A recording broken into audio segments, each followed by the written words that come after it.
Morgen zusammen und herzlich willkommen wieder zu der 4. Folge von Darko TV in Quarantäne. Gestern Nacht habe ich noch das letzte Video fertig gemacht. Ich war wieder etwa bis um Mitternacht dran. Frau geholt vom Arbeiten, vom Flughafen. Und jetzt hat sie 3 Tage frei. Ich glaube, den Flughafen sind sie irgendwie am Desinfizieren, habe ich gehört sagen. Den ganzen Flughafen, weil irgendetwas war im Ochsner Sport, glaube ich. Haben sie alles desinfiziert, zugemacht und jetzt ist sowieso alles zu, aber dort war, glaube ich, etwas gewesen. Il signore Moreno dalla Pini è pregato di convocare il personale di terra. Il signore Moreno.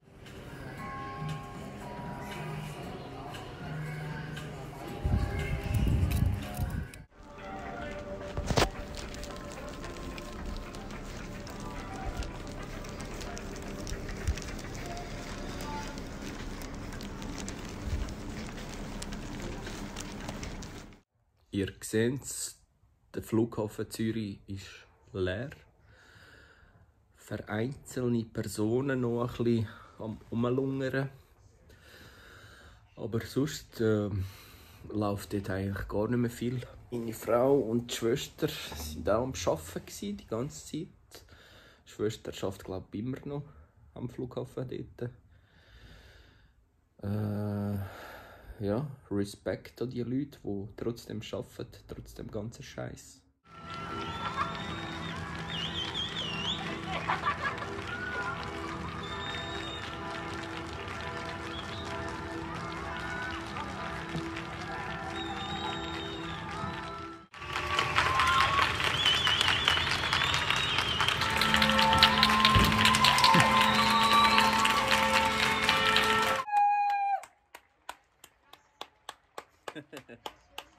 Hören ihr das? Wunderschöne Geste für all die Ärzte, für alle, die ihren Einsatz jetzt leisten in diesen harten Zeiten. Applaus, Applaus! Juhu. Sehr schön finde ich das. Gestern haben sie es gemacht, irgendwie am 8. Uhr am Abend und heute, jetzt am Nachmittag nochmal cool gewesen. Der Applaus gilt übrigens nicht an die am Zürichsee rumchillen und so fahrlässig mit dieser Situation umgehen.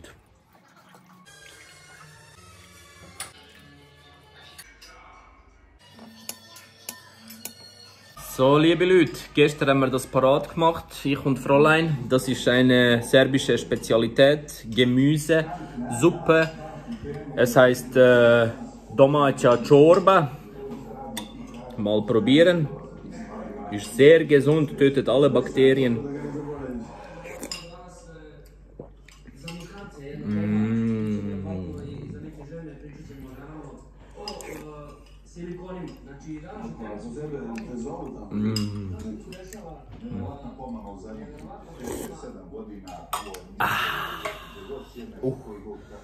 Svaka čast, ženo, možeš se udaješ.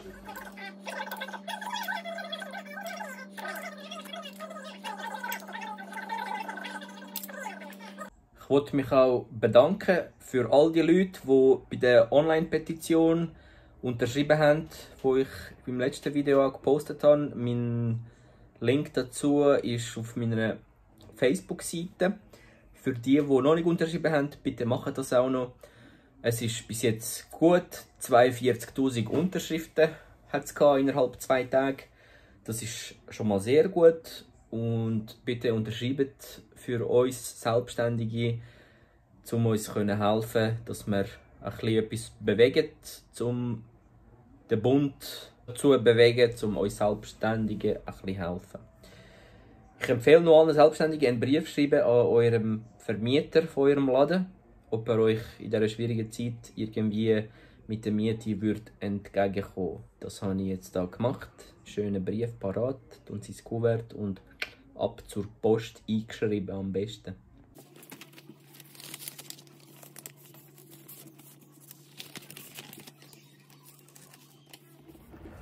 Hallo zusammen, liebe Leute.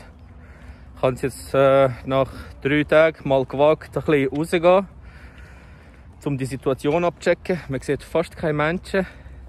Es ist ziemlich leer, einzelne Jogger oder halt Perlis. Aber halten alle schön Abstand, finde ich schon mal gut. Und die Bullen fahren regelmäßig durch, ist sehr gut. Die Natur ist sich am Erholen, sogar neuartige Viecher sind am Auftauchen. Ein interessantes Vögelchen. Noch ein paar Enteli dort. Am Himmel sieht man keinen einzigen Streifen von den Flugis. Schön klar. So, wir haben es geschafft. Der Brief ist ab. Wir sind noch ganz kurz im Denner einkaufen. Schön mit Händchen und Maske. Noch ein bisschen Salat und Fleisch reingezogen und ein bisschen Kuchen. Ein bisschen Süßigkeiten. Natürlich Capri-Sonne. Darf ja nicht fehlen. Und ja, es hat wieder eine Sitzung gegeben vom Bund. Jetzt haben sie irgendwie entschieden, dass sie verbieten Grüppli über 5 Personen. Wenn sich die Leute nicht daran halten, gibt es einen Buß von 100 Stutz.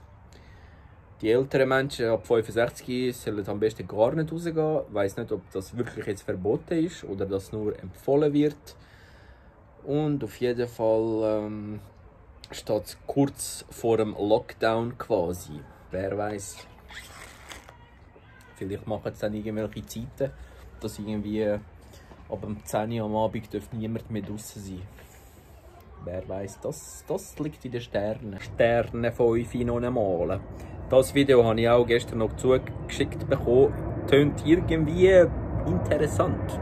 Rund um die Uhr, um potenzielle Medikamente gegen das Coronavirus zu entwickeln.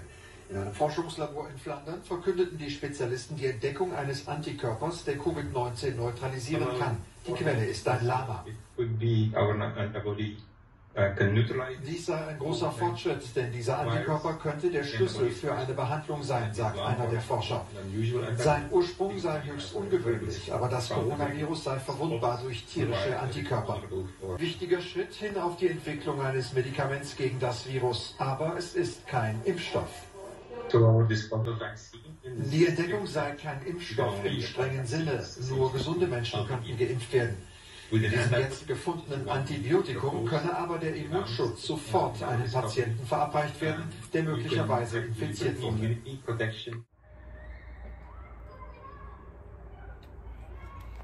Ein Lama.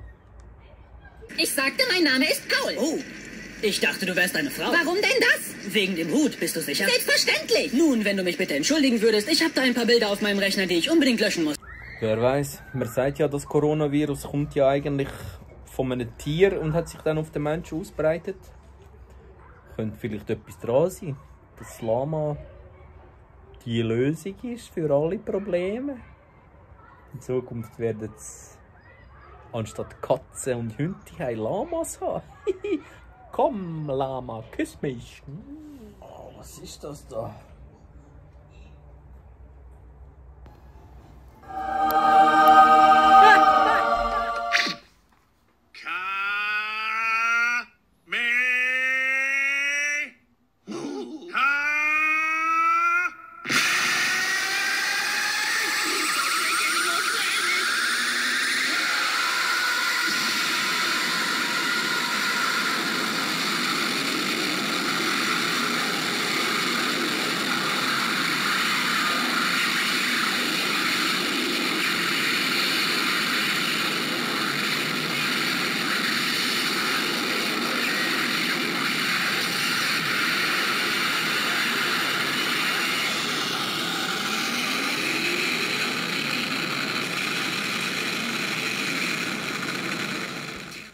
Und kaboom hat's gemacht.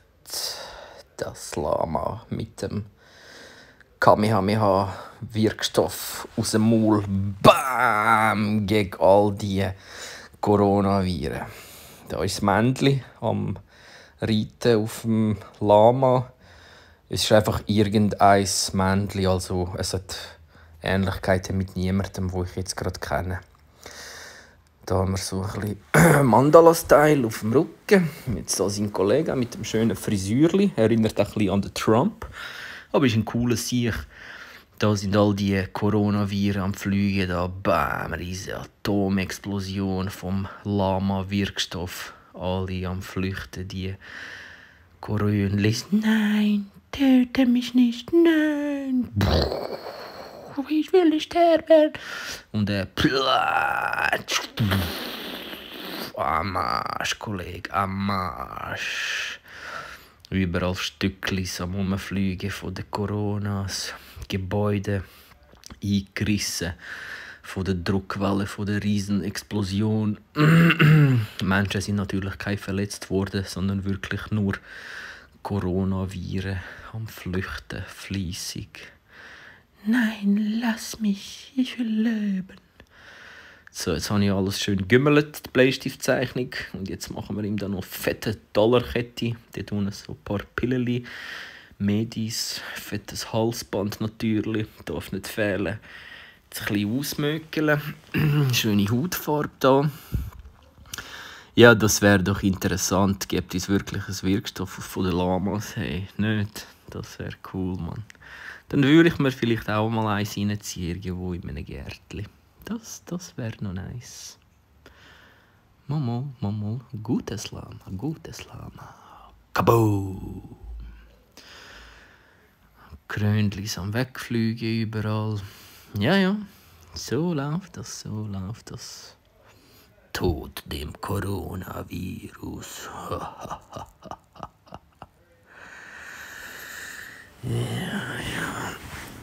Weiter geht's. Das sind die Copic Markers. Die sind die besten, die je jetzt gibt. Benutze ich gerne. Das Mal habe ich mich entschieden, wirklich alles knallbunt machen. So richtig Comic-Style. Normalerweise mache ich immer so eine realistische Figur im Vordergrund, schwarz-grau. Und dann quasi den Hintergrund in knallige Farben. Und so Licht mit geometrischen Elementen und so, das finde ich noch cool. Also ja, was heisst da realistisch? Schon auch Comic-Style, aber halt so bleistiftmäßig schattiert. Und das wird jetzt wirklich alles knallbunt. Da habe ich jetzt versucht, so einen Lichteffekt reinzumachen bei diesen Viren. Also nicht wirklich alles ganz grün ausgefüllt, sondern nur teilweise, auch jetzt hier beim Dunkelgrün, wirklich nur dort, dass man so sieht, quasi von wo das Licht kommt. Und auf der Seite gegenüber ist es ja immer dunkler, wie bei denen da auch jetzt. Splash, Splash und Blut und Augen sind am Fliegen und alle haben Angst. Ja, das wäre cool. Ja, wer weiß, was wieder mal dran ist. Vielleicht wird auch die Pharmaindustrie einfach wieder die fette Kohle machen. Milliarden. Das ist Standard. Vielleicht haben sie das mal nicht so gut verkauft und dann denkt, ja, kommt immer mal ein Virus in die Welt setzen, oder? Und nachher finden wir ein gutes Heilmittel und dann machen wir wieder Milliarden von Franken. Oder irgendetwas anderes steckt dahinter. Illuminatus. Das allsehende Auge. Ja, ich weiß es nicht, weil es kommt mir schon krass rein, das, was gerade passiert. Hey. Also wirklich Coronavirus. Ich kenne eine Person, die jemanden kennt, die Corona hatte. Und die Person hat gemeint, sie war ein bisschen verkältet. Also nicht verkältet, sondern ein bisschen Husten und ein bisschen Fieber. 2-3 Tage und gut ist. Nichts mehr. Ja, so eine krasse Epidemie hat es ja, glaube ich, schon seit dem, nicht einmal im Zweiten Weltkrieg ist das, glaube ich, so extrem gewesen wie jetzt. Dass wirklich auch Ausgangssperre einführen, die Leute dürfen nicht raus und Abstand halten voneinander und so. Amix ist mir halt schon ein bisschen so Tschernobyl-mässig reingekommen, das Ganze. Ich weiss nicht, ob ihr die Serie geschaut habt, Tschernobyl. Es besteht, glaube ich, aus 3 Teilen. Ist mega, mega, mega, mega gut. Müsst ihr mal reinziehen. Könnt ihr, glaube ich, streamen. Bin mir nicht sicher, ob es auf Netflix hat. Ich glaube weniger. Ist von den Amerikanern gemacht, aber wirklich auch die Schauspieler, die es genommen haben und alles, haben wirklich auch so ausgesehen. Sind mega ähnlich wie die richtigen Leute, die sie verkörpern. Und die ganze Katastrophe, die war, da mit der Atomexplosion, da das hure Kraftwerk, das explodiert ist, kaputt gegangen. Und dann mussten sie ganz Tschernobyl, die jensten Leute, müssen raus evakuieren, das Ganze. Die Leute sind nie mehr zu ihrem Zuhause dann zurück. Schon hart, Mann. Dann ist ja das, was wir da haben, Pipifax. Wir werden sogar gebeten darum, die Heime zu bleiben und hängen.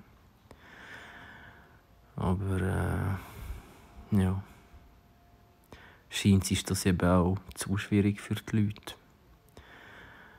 Dass wirklich nur rausgehen, wenn es sein muss oder wenn sie etwas brauchen. Heute bin ich auch wieder mal raus nach 3 Tagen, verdammt. Also einfach mal ein bisschen laufen, sonst bin ich ja nur mit dem Auto unterwegs. Das Fräulein hat heute mal frei gehabt, nach langer Zeit. Da haben wir gedacht, komm, spazieren wir mal ein bisschen zusammen. Das Zweite dürfen wir ja die im gleichen Haushalt sind, oder? Es ist einfach verboten, halt Grüppli bilden und alles. Weil ab heute haben sie das so entschieden, dass es dann fette Busse gibt. Ja. Also ja, was heisst fette Busse? 100 Stutz. Aber Ausgangssperre, wer weiß, falls die Leute sich jetzt trotzdem nicht an das Ganze halten, vielleicht werden sie ja auch einführen. Wer weiß, wer weiß. Heute habe ich mir das Twint runtergeladen. Eine Kundin von mir hat gemeint, komm, ich zahle dir etwas ein, aus Solidarität und so. Habe ich mega herzig gefunden von ihr. Haben wir gerade noch geschaut wegen einem neuen Tattoo-Termin. Aber es ist halt schwierig, um etwas abmachen jetzt. Ich merke selber, niemand schreibt mir wegen den Tattoos. Terminmäßig meldet sich niemand. Wo alles okay war, haben sich die ganze Zeit Leute gemeldet. Wegen Terminen und Besprechungen und Zeichnungen und Zeug und Sachen. Und jetzt ist einfach tote Hose, weil niemand weiss, wie es weitergeht. Wenn sich die Leute wieder mal tätowieren lassen. Ich habe es schon noch vermisst. Ein bisschen. Tätowieren ist halt ein Grossteil von meinem Leben. Eigentlich. Ich bin das halt. Alles dreht sich mehr oder weniger ums Tätowieren, seit ich auch Tätowierer angefangen habe. Überall, wo ich hingehe, wenn ich irgendwelche Leute treffe oder Leute mich sehen, hey Darko, du bist doch der Tätowierer, so und okay, ja, das bin ich. Oder an mich kommen einfach irgendwelche Leute, hey Darko, Bretten, wie geht's, bla bla bla bla bla bla, am Schnurren. Und ich frage mich schlussendlich, wer ist jetzt das gewesen? Hey, Koffer, da mir nochmal. Meistens, wenn ich dann das Tattoo anschaue von den Leuten, dann erinnere ich mich wieder. Aber sonst Gesichter nehmen und so. Oh, die Atomexplosion, no!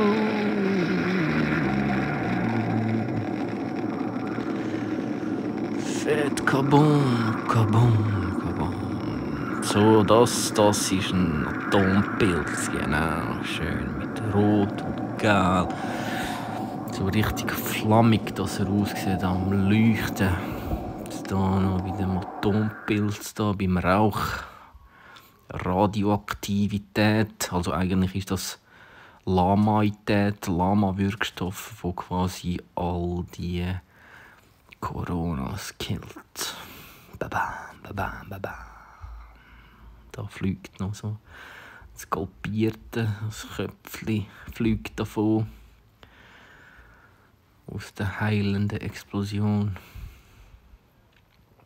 Ja, da bin ich gespannt. Da bin ich gespannt, was daraus wird. Wenn es dann wirklich so wird, werden die Leute sagen, hey, schau mal, beim Darko dort, der hat es ja voll vorausgesehen, bei dieser Zeichnung im YouTube, die er gemacht hat. Heiland, zack, noch einmal, geben wir ihm einen fetten Preis. Ja, das wäre witzig, das wäre witzig. Zum Glück habe ich so viele verschiedene von diesen Copic Markers. Eben so jenseits verschiedene Grau. Ich habe 5 oder 6 verschiedene Grautöne. Ist noch gut. Warmes Grau und kaltes Grau. So, das eine ist ein bisschen gelblich, das ältere ist ein bisschen bläulich. Und ist richtig cool, sind mega coole Farben. Du kannst auch ein bisschen trocknen lassen und dann kannst du mit dem gleichen wieder nochmal drüber. Und dann wird es so ein bisschen dunkler. Aber klar, es kommt auch aufs Papier drauf an. Es ist, glaube ich, immer besser, so ein bisschen saugfähigeres Papier zu nehmen für Copic Markers, weil die saugen mega auf. Würde ich die Zeichnung jetzt umdrehen, würde ich es richtig sehen, durchdrücken auf der anderen Seite. Es muss auch eben dick genug sein, das Papier, damit es nicht auf die anderen Blätter hinten dran dann durchdrückt. Ja, ich habe schon ein paar gesehen, die es wirklich extrem im Griff haben mit Copic Markers. Die machen so richtig schöne Übergänge auch. So wirklich, dass etwas rot ist und dann so ganz langsam blau wird. So wirklich ohne scharfe Linien, so Abgrenzungen, dass es wirklich so ineinander reingeht, fließend. Das habe ich jetzt eben da versucht, bei dem Atompilz, bei der Explosion, den Effekt anzumachen. Da bräuchte ich einfach mega viel Farbe, oder? Und dann, es hat, glaube ich, auch so einen weißen, wo kannst du quasi so blenden quasi drüber und dann 2 Farben irgendwie vermischen. Aber das habe ich jetzt noch nicht getestet. Ich finde es cool, so mit diesen klaren Abgrenzungen. Und darum mache ich eben auch so klare Linien quasi. Dass du wirklich siehst, da ist die Farbe, dort ist die. Nicht, dass sie einfach zu ähnlich sind nebeneinander. Dass alles ein bisschen raussticht. Da sind die kleinen Tablettchen. Mache ich ein bisschen mit Grau, so ein bisschen einen Schatten. Und da im Hintergrund sehen der Corona City, wo vernichtet wird von den Lamas.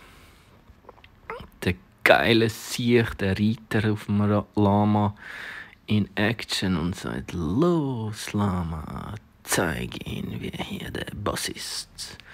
Und dann macht es schön mit dem Strom.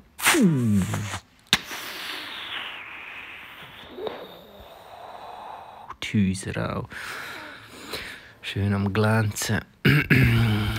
Das vom Feuer, das Licht. Weil es ist ja aus Glas und darum leuchtet es eben so in der Farbe vom Atompilz. The Corona City is destroyed. Ta-na-na-na, ta-na-na-na. Yeah, buddy. Das ist es. Das ist es.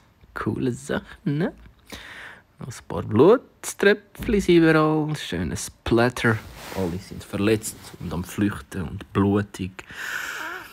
Überall Blut, überall. Wobei ich nicht denke, dass Coronaviren blüten. Aber das ist halt so in diesem Stil, oder? Ja, jetzt gibt es hier noch so ein paar Hintergrundeffektlis, ein paar Strichli und Glanzeffekt und Pünktchen und so. Das ist halt immer so der Feinschliff. Kaboom! Yes! Unterschrift, Quarantäne, Tag 4. Darko 2020. So, liebe Leute, das wär's. Ich hoffe, es hat euch gefallen. Die Zeichnungssession mit mir. Das ist das Lama. Da ist der Reiter. Der Lama-Wirkstoff, der alle Coronaviren zerstört. Und Corona City ein Gar ausmacht. So, in dem Fall, liebe Leute, macht's gut. He?